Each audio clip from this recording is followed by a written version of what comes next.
Kot sem rekla, še enkrat se vas prav lepo pozdravljam. Tako po vzdušju se mi zdi, da vam je bil film všeč, da je res tako, da se vas je dotaknil, da je ta neka junaška pripovedka, ene vrste pravljica, ki se pa dotika še kako zelo vseh vprašanj tega življenja, v katerem zdaj živimo in kar se tiče okoljevarstva. In jaz sem zelo vesela, da je danes z nami naša gostja, Gaja Brecelj. Gaja Brecelj je že od leta 2005 se priključila Umanoteri in tokratno srečanje imam malo hitreje zato, da me bo ona že pobegnila na porodniški dopust. In smo rekli, da bomo to kar danes izpeljali. In ne vem, koliko je zdaj časa, mogoče 3 tedne nazaj, ko smo si midve drugič skupaj ogledali ta film, ravno tako kot zadnjič, v tej mali dvoranici, in smo ga vmes malo komentirali. No, ampak Gaja Brecelj je pravzaprav marsikdo mogoče med vami pozna, ker se jo velikokrat povabijo v različne medije, tudi na televizijo, kadar se dotikamo kakršnihkoli okoljevarstvenih vprašanj. Umanotera je nevladna organizacija. In predlagam, Gaja, da kar ti ene par stavkov v vašem delovanju poveš, boš boljš povedala, ker si le tam doma, ne? Okay, hvala in hvala za povabilo. Jaz sem res vesela, da bomo danes skupaj razmišljali o teh pomembnih temah. Sploh me strašno zanima tudi, kako se je vam zdaj film in vem, da bojo potem še možnosti za vprašanja in diskusijo. Ja, jaz sem na Umanoteri že zdaj kar bo 15 let skoraj, da ne? In to je že kar ena mala doba, no, tako bi rekla. Veliko se je spremenilo v tem času, ampak Umanotera pa sicer že obstaja praktično 25 let. In to je v slovenskem prostoru res taka dolga doba, zato ker civilno-družbene organizacije na področju okoljevarstva so se šele začele nekako po osamosvojitvi ustanavljati, ne? Ker zavedanja o problemu, okoljskih problemih takrat mogoče še ni bilo, ne, toliko, kot danes vemo, kaj pravzaprav delamo s planetom. Tako da v Umanoteri se trudimo na nek način prispevati k trajnostnemu razvoju, še bolj kot varovanju okolja, ne, taka progresivna bolj drža, kar pa pade na vsa polja, ne varstvo okolja, ampak zelo široko. Se pravi tudi socialna pravičnost. Ves čas pravimo, da ne smemo razmišljati o varovanju okolja kot eni ločenem mehurčku, ampak da je to v bistvu ena osnovna podstat našega življenja.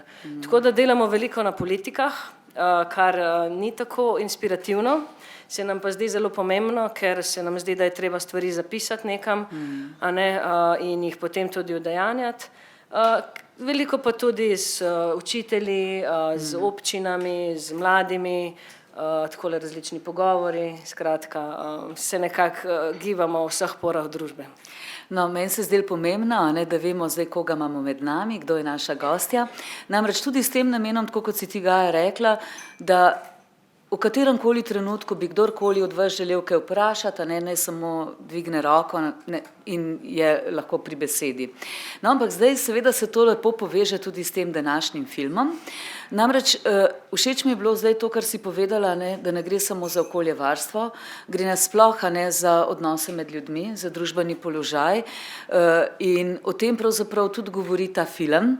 In ta naš režiser Benedikt, je to, kar sem na začetku pred ogledom filma povedala, da na nek način je zelo človečen, ga zelo zanima življenje nasploh med ljudmi na tem planetu, kako živimo drug z drugim in na nek način tudi v filmu se prepleta to, kar poznamo že več tisoč let, to, kar sem omenila, te ljudske pripovedi, recimo islandske sage, in te pripovedi govorijo o tistem, kar se dotika človeka že od pamti veka, a ne kako z drugim živeti.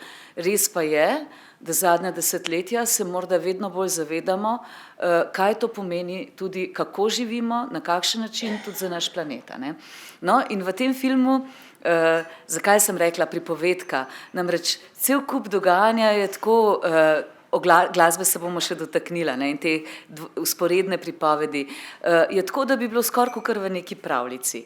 No, in sam režiser je v tem intervjuju, ko je bil, ne, na premieri tega filma v Ljubljani, kar sem rekla, da vam bom prebrala ta citat iz Bratovljev je srčnih, in se mi zdi ta citat tak res primeren za začetek, namreč, zdajle sem si ga pobarvala, v knjigi, ne, od Astrid Lindgren reče takole, ne, ta dialog med bratoma, ne, Jonatan, ko ga brat vpraša, ne, Jonatan je odgovoril, da nekatere stvari preprosto moraš narediti, čeprav so nevarne.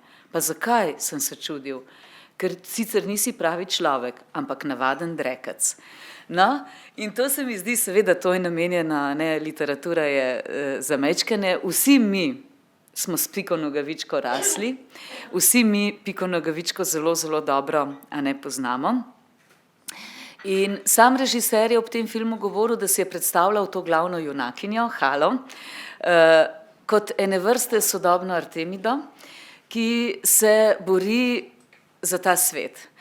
No, zdaj, predno dam tebi besedo, Gaja, mene je pri prvem ogledu filma res fascinirala ta igralka. A ne, še posebej potem, ko se pojavi še njena sestra, dvojčica, in ko opazuješ potem med filmom ne samo vsebino filma, ampak kako, a je to zdaj ena in ista oseba, kako je mogoče, kako je to narejeno, a ne, da je to tako izjemno dobro.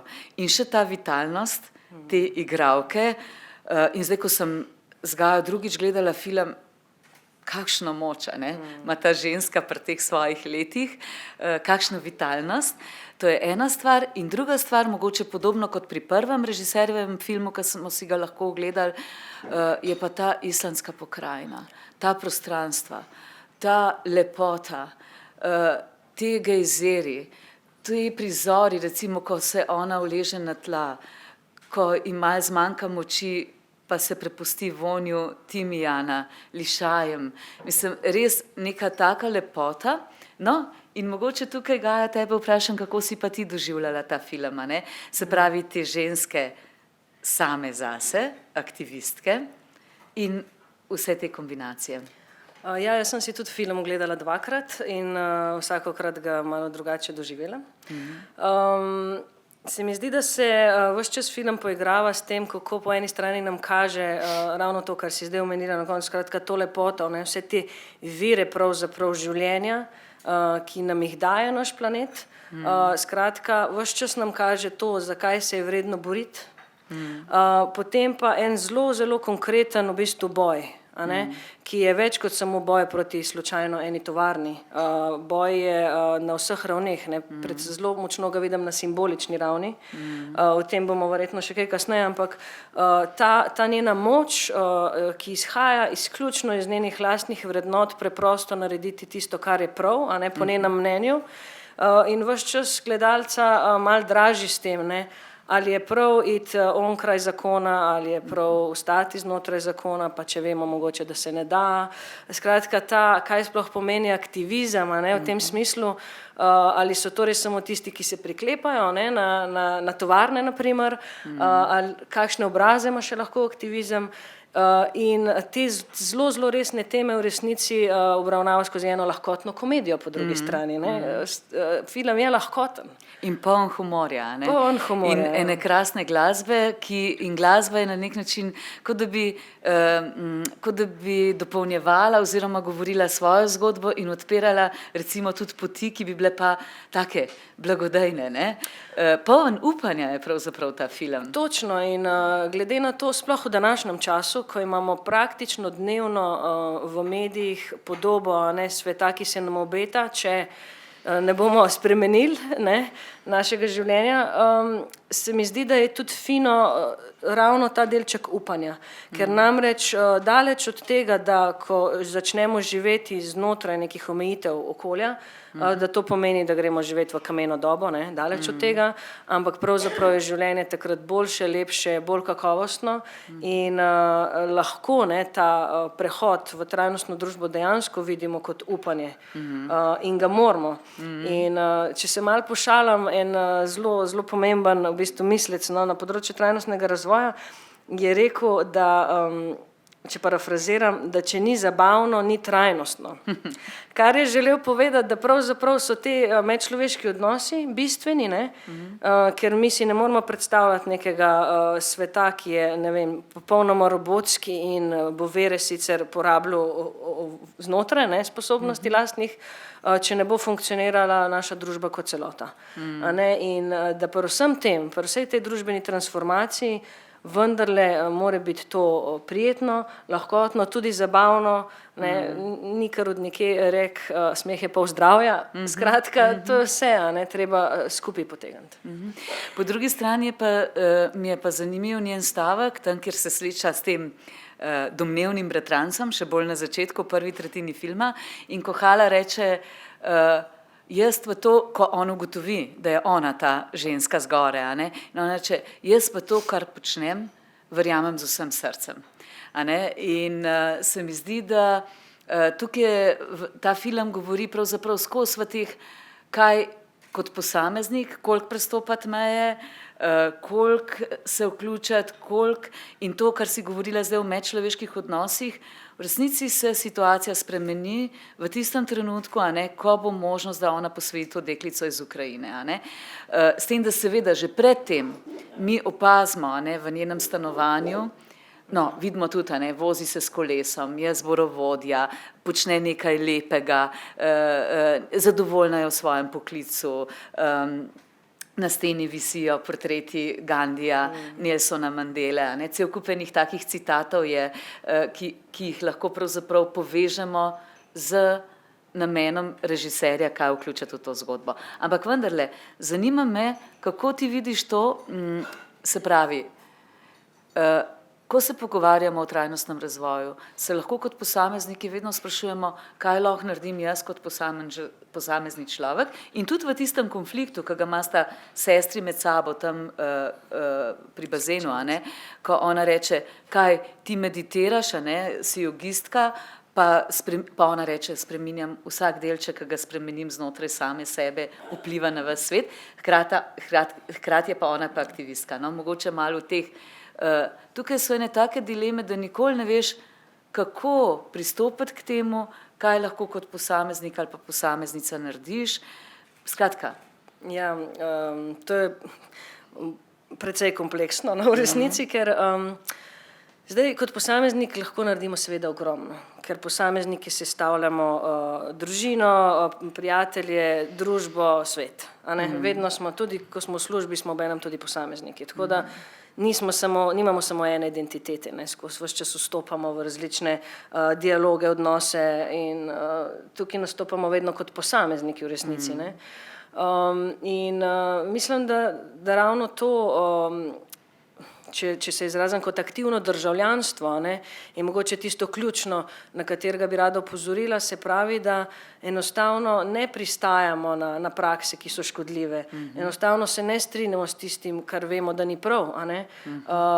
Banalno, ne, ko smo bili majhni, so nas vedno učili, ne, da če vidiš, da se dogaja ena krivica, pomagaj, preprečijo, pomagaj sošolcu, ne, solidarnost, vse to.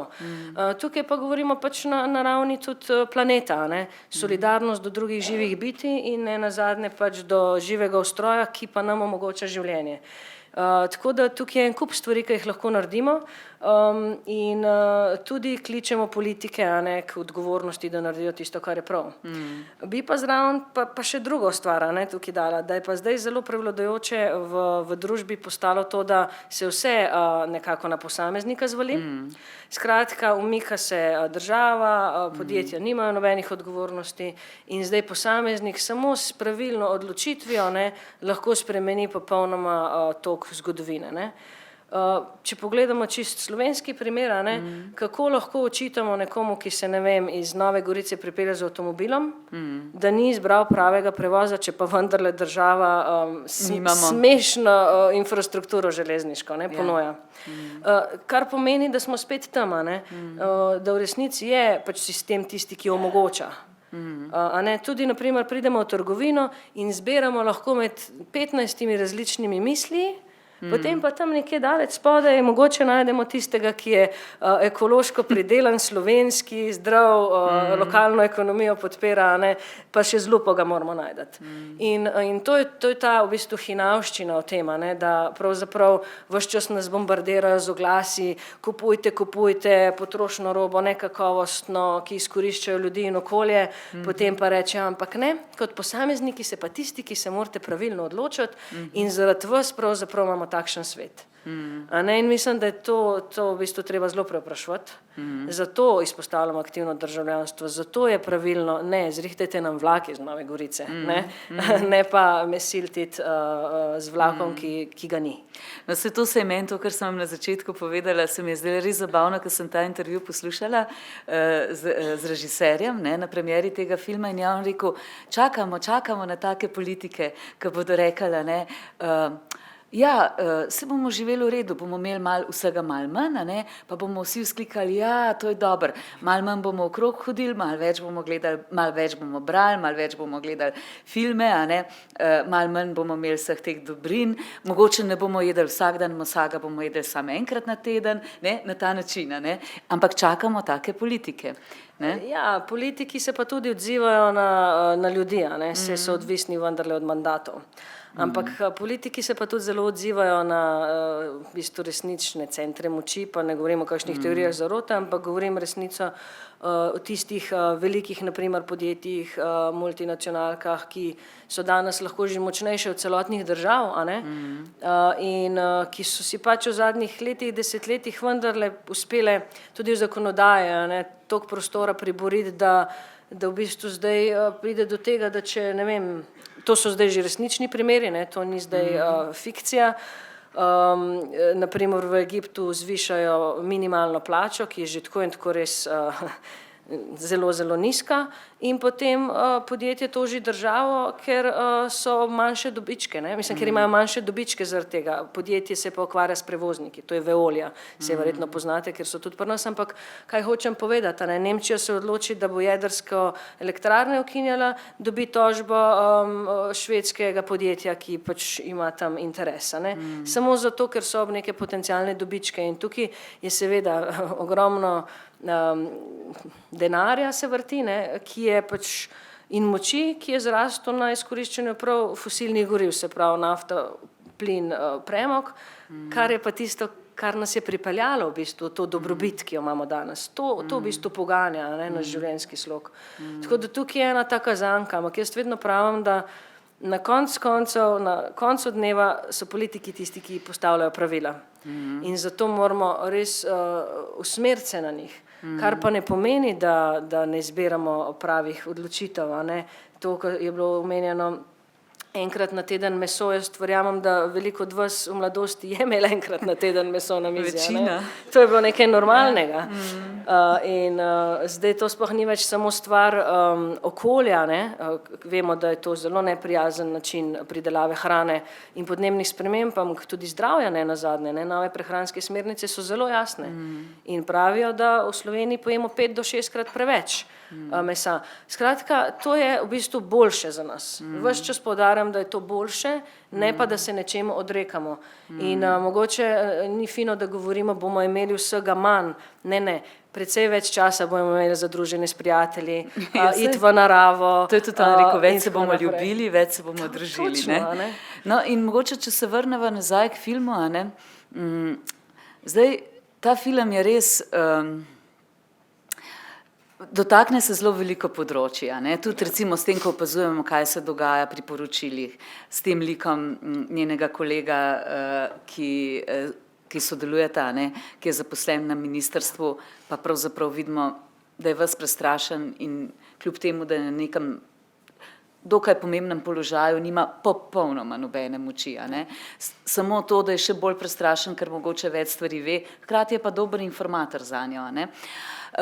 Ampak po drugi strani, se pravi, dotaknemo se tudi ravno te človečnosti, ne, recimo tudi ta prizor, oziroma tudi kako se to obrne med njima sestro, a ne, kako se ta stvar razplete. Seveda to je tako zelo narejeno kot en thriller, a ne, da je res napeto, a ne, in smo celi zadovoljni, kad do tega pride, a ne, sem prav videla, smo bili v dvorani kar tako. Ampak spet, ne, ko ona pride v Ukrajino, pa so poplave, a ne, že spet te okoljske spremembe, ki jih tudi mi vsak dan znova doživljamo, a ne, vedno več je tega. Ampak ni pa prav nič tako obtožujočega, moralističnega, takega, da bi kazal s prstom, kaj je prav in kaj ni prav. Pravzaprav je razpiranje, pa z velikega humorja, kako se mi znotraj tega gibljamo in kar se mi zdi še zanimivo, ne, tukaj gre vendarle za Islandijo, za državo, ne, ki jo ne moramo primerjati, ne, z Indijo, ki si jo prej omenila. Skratka, je življenje poteka čisto drugače. In tukaj se navezuje režiser tudi na to tradicijo, ne? Se pravi, pomen družine, sodelovanja, skupnosti, kako je s tem, a ne, če smo mi bratranci in sestrična, a ne, tudi policaji, kako ravnajo ob tem, tudi, a ne, kako so on razbor, ne moramo več teh ovca, ne, past, koliko bi bilo treba.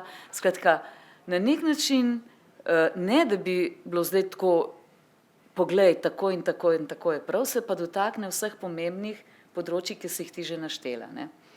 Ja, in ravno to se mi zdi fajn, ker pravzaprav odpira polje razmisleka, ne, pa ti ga definira, ne, kako bi ti moral zdaj razmišljati, iz tega res da veliko zamisliti. In jaz sem tudi zelo dobro sem to opazila, kako v resnici je človek iz Ministrstva za okolje, a ne, ki ima vzvod na papirju, možnosti sprememb, vzvod odločanja, ampak ve, da njegova institucija in država ne počneta tistega, kar je prav, in zato, a ne, sploh zanimivo, kad dajeta tiste mobitele noter zmrzovalnik, ne. To smo se midve vprašale, a to sploh drži, da takrat ne vleče, a ne? Pa je, da drži, ne. Ampak je, mislim, hočem samo reči, da s tem se soočamo tudi v Sloveniji. Ja. To je zelo realen prikaz. Tudi pri nas je kar nekaj uradnikov, ki v bistvu živijo s tesnobo, zato ker vejo, da se ne dela prava stvar in bi radi na nek način pomagali. In ta, v bistvu, ki si razpeta, ne, med tem. In najlažje bi bilo reči, tamle ne moram nič narediti in se izvzamem iz tega, ne. Ali spet druga opcija, probamo do znotraj stvari spremeniti. Tako da ta se mi zdi zelo zanimiva, ne, iztočnica za razmislek. Potem se mi zdi pa zanimiva še ena druga in sicer to, kar tudi zelo sporedno pri nas se dogaja, ko je eno podjetje, a ne, v nacionalnem interesu, in ves čas potem dajo na kocko to, ali bojo imeli ljudje delovna mesta, ali bomo imeli pa ohranjeno okolje. Jaz ne vem, kdaj smo prišli v to pozicijo, da je treba sploh zbirati, ne, ker absolutno se da imeti oboje. To je samo stvar pač volje, kam želimo kot družba iti. In to je najboljši tak, kako bi rekla, izsiljevalski mehanizem za to, da se ljudje potem seveda vedno postavijo na stran delovnih mest, ampak so lahko to po možnosti zelo slabo plačana delovna mesta, ljudje delajo s strupenimi plini in je za njihovo zdravje lahko to problematično, ne. Potem je pa še ta okoljski del. Ampak to je pač ta zelo populistična kakor dilema, a ne, in te dileme v resnici ne bi smelo biti. In se mi zdi, da tukaj moramo, ne, biti glasni, da danes ni nam potrebno izbirati, sploh pa ne v Sloveniji, ki imamo res zaenkrat še zelo zveri bogato državo, kar pomeni, da se lahko odločamo, kakšen tip razvoja bomo imeli, ne. In če pogledamo, ne, zdaj se zelo Slovenija turistično odpira, mi lahko tržimo, ne, te svoje lepote na način, da jih ohranjamo, lahko pa odpremo za poceni masovni turizem in v roku par let, a ne, praktično pred našimi očmi vidimo, kako bo to šlo.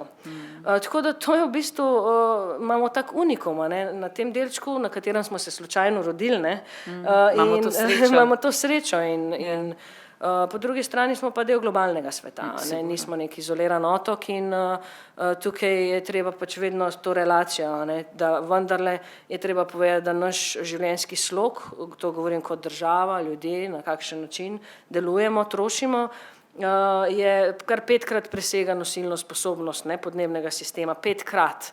To je res zelo veliko in nasankajo pa v glavnem tisti ljudje, ki niso pravzaprav kaj dosti k temu prispevali. To so ljudje v državah globalnega juga, ki, kot je bilo tudi naprimer lepo pokazano v Ukrajini, a ne te poplave, zakaj se morajo ljudje v tako veliki meri seliti? Ravno zato, ker enostavno so zdaj te dolge suše, ne morejo si hrane pridelovati, zato ker se gladina morja dviguje, ker so močne poplave, orkani in tako dalje, in enostavno območja niso več primerna za bivanje, a ne. Tako da to je nek globalni kontekst, ne. Bi pa mogoče samo še tole dodala za tradicijo, a ne.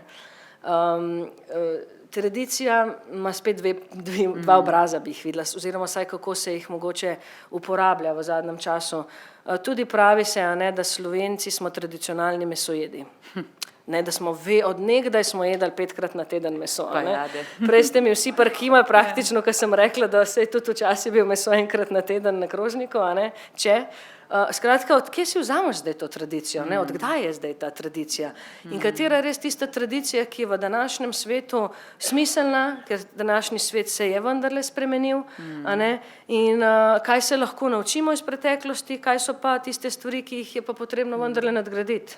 No, mislim, da režiser v filmu to dobro pokaže v smislu tradicije tega povezanosti v skupnost, povezanosti v okolje, povezanosti na ta način, da smo vsi skupaj, a ne, da lahko sodelujemo, da na nek način vsak lahko nekaj naredi, a ne, in da nismo, recimo tudi, a ne, pri tem pevskem zboru, a ne, to, ko se razveselijo, ko ona poveze informacijo, da bo pač posvojila, da bo postala ona ta mama te deklice sirote, a ne, na nek način pride do enega skupnega veselja, a ne, ali pa tudi navsezadnje pri tem, ko so te poplave v Ukrajini, ko se avtobus zalije, ko motor zalije voda, na nek način je eno tako tiho sožitje, a ne, grejo pač vdani, lepo nosijo, ampak so skupaj. No, zdaj jaz mislim, da je na tem trenutku vendarle, da se malo filma dotaknemo na ta način, da vas povabim k komentarjem, kako ste doživeli ta film, ne? Kar vam je bilo zanimivo, všeč, kakšne asociacije so se vam zbudile, tako da se bomo nekako vrnili k filmu. Vam kar dam besedo, bi kdo kaj komentiral? Ja? Aha, pozdravljeni obe. Ja. Sem mislila, da bo kdo pred menoj. Lepo, da ste prva. Ja, veseli me ta pogovor, seveda. Tudi jaz si bom z užitkom še enkrat pogledala film, najbrž pride slej ko prej na televizijo ob kakšno sredo, ponavadi se to zgodi. Z vsem, kar ste povedali, se strinjam. Bi pa rada usmerila pogled še na filmsko umetnost samo, na izraz, filmski izraz, ki ga je izbral režiser.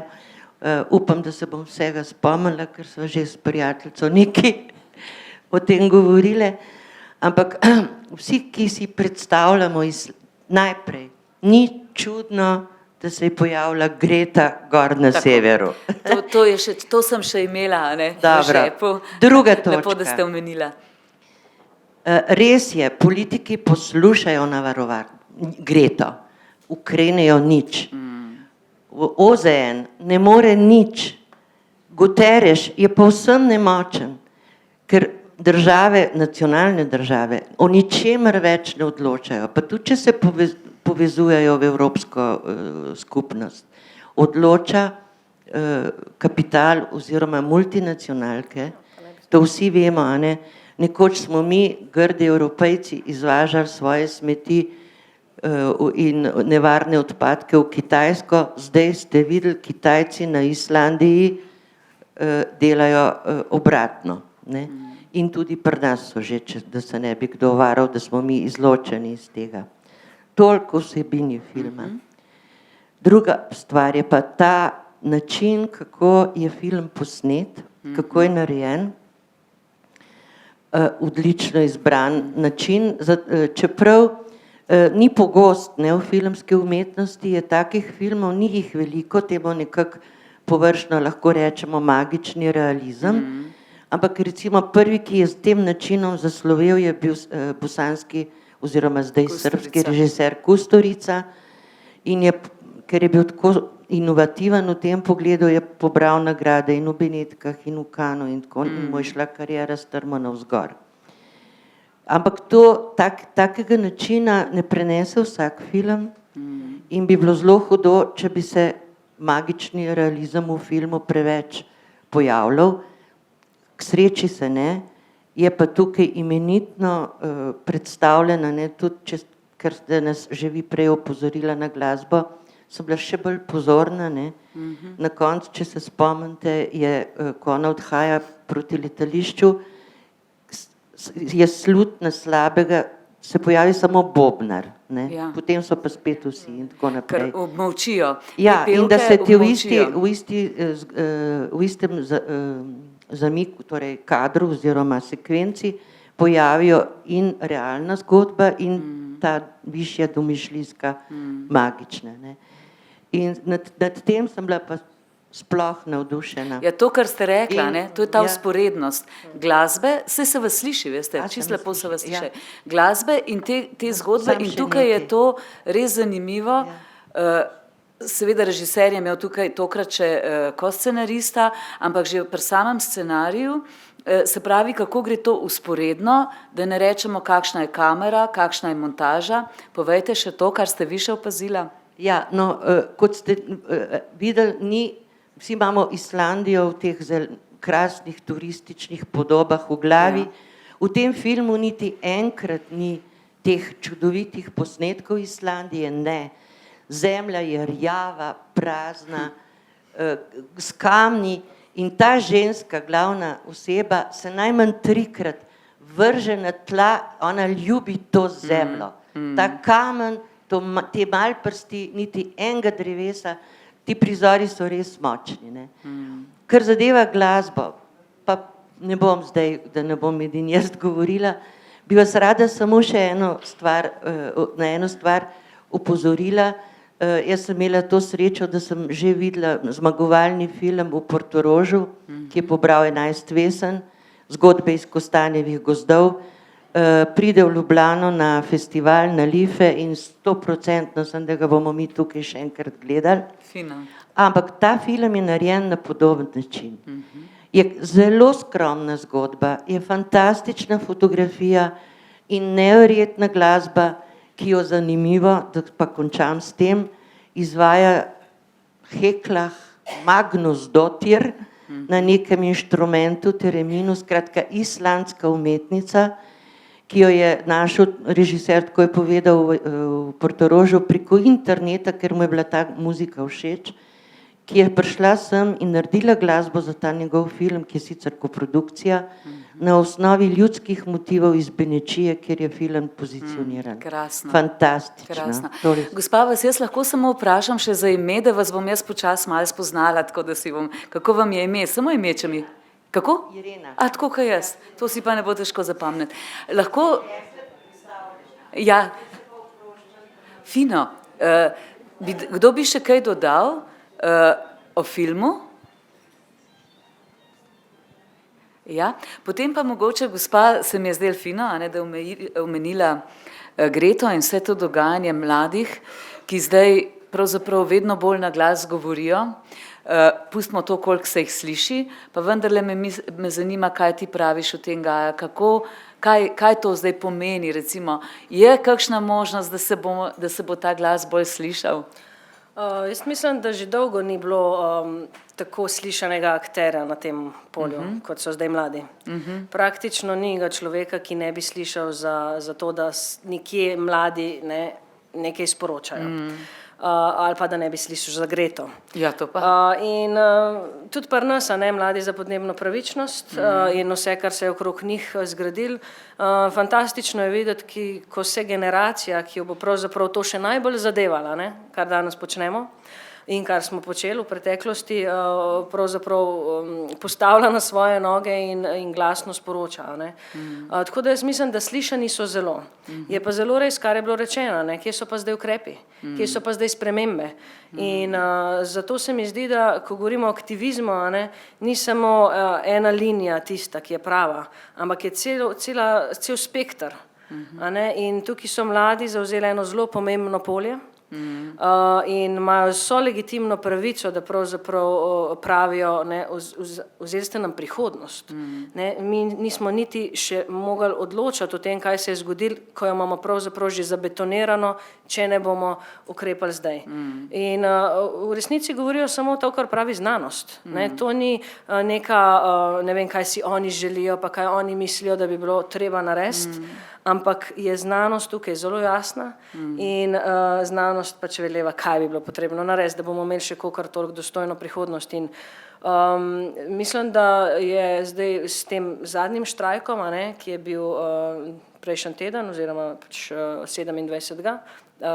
Septembra v Ljubljani, pa po celem svetu, ne, tukaj govorimo o milijonih in milijonih ljudeh, ki so šli na cesto, ko se je preseglo to, da mladi štrajkajo, ampak vse generacije štrajkamo. Skratka, to je naša skupni boj. Ta občutek je zelo dober, ne? Ja.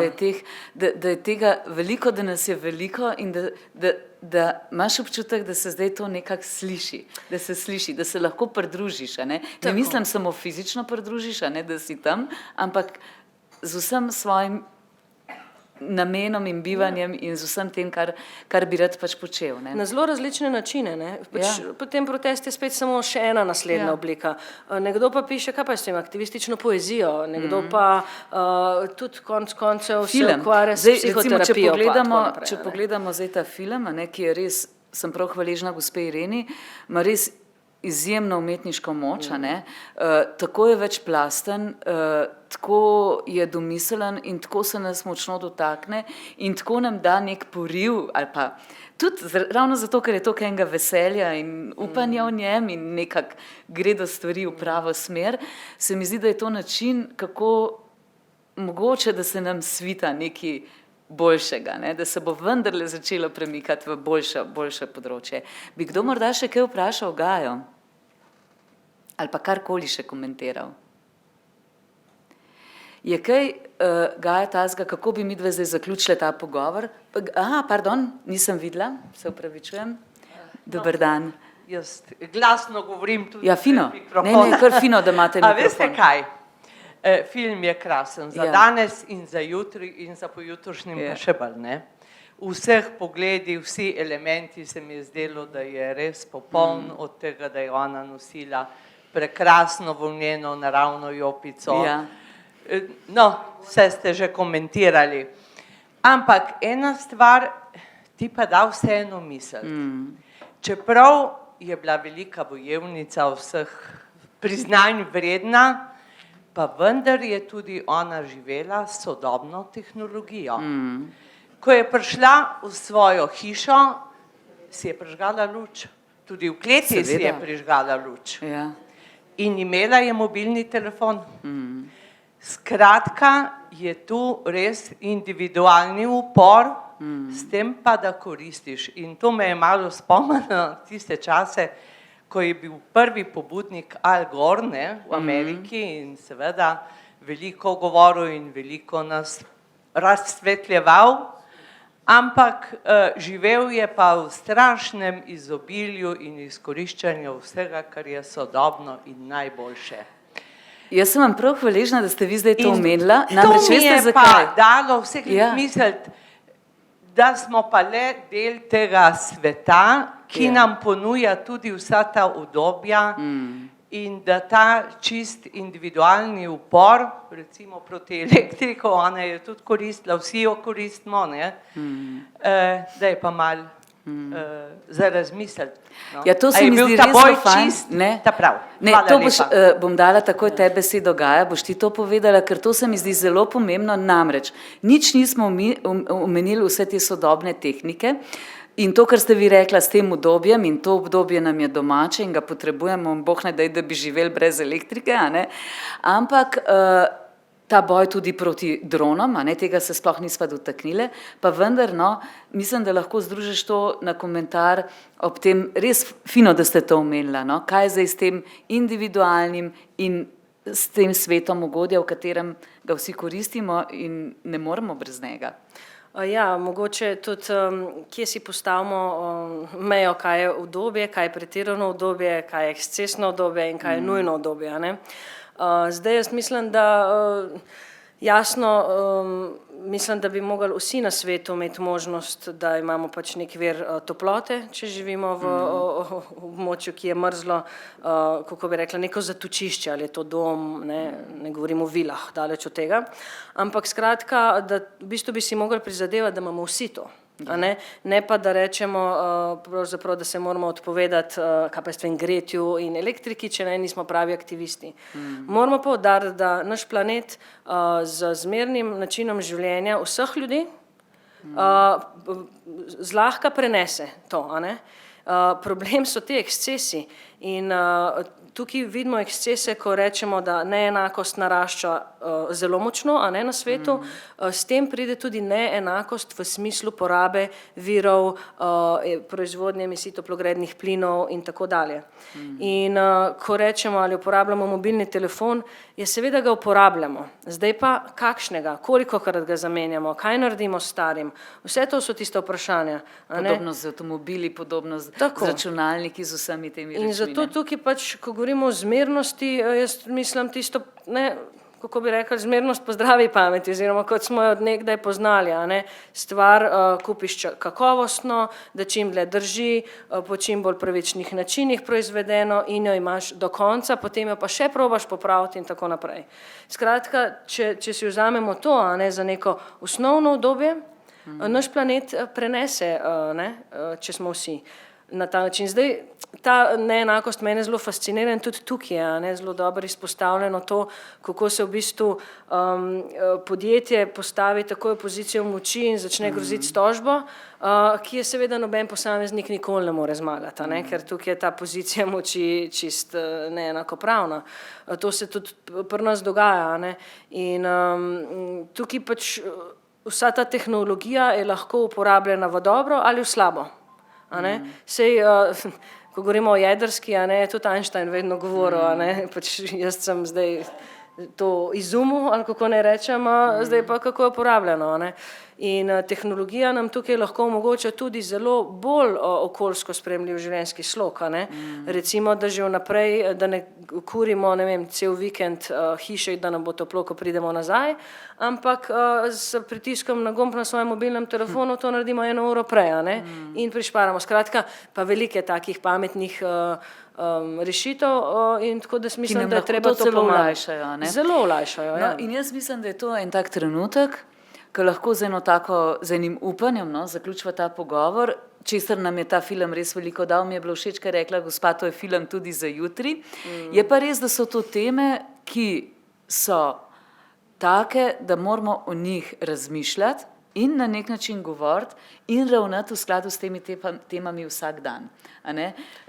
In seveda eno je to, kar je na nas, to, kar si ti prej tako lepo rekla na posamezniku, in drugo je to, da kot tudi država, skupnost in seveda, če bi tako pogledali, jaz se to včasih hecam, zdaj bom pa to povedala, jaz bi zelo poenostavila ta svet, samo ene par točke treba urediti, pa nočem biti zdaj kaj politična, to se mi mož smeji, kako sem naivna, ker najprej bi bilo seveda treba razlastiti s 1%, prebivalstva pa to malo prerazporediti, pa ukiniti orožje, pa potem poskrbeti, da bi bili te veri recimo vsem dostopni, pa da ne bi bilo meja in tako naprej. Deluje zelo preprosto. Ampak žal je ta pot tako precej zapletena, mislim pa, da ni pa taka, da bi rekli, da je neizhodna in da ni rešljiva.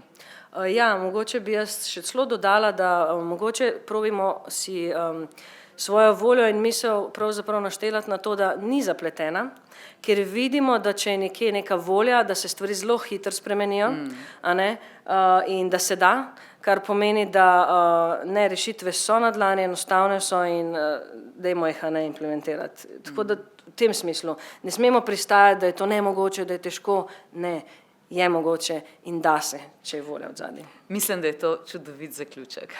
Hvala lepa, in se vidimo čez 1 mesec.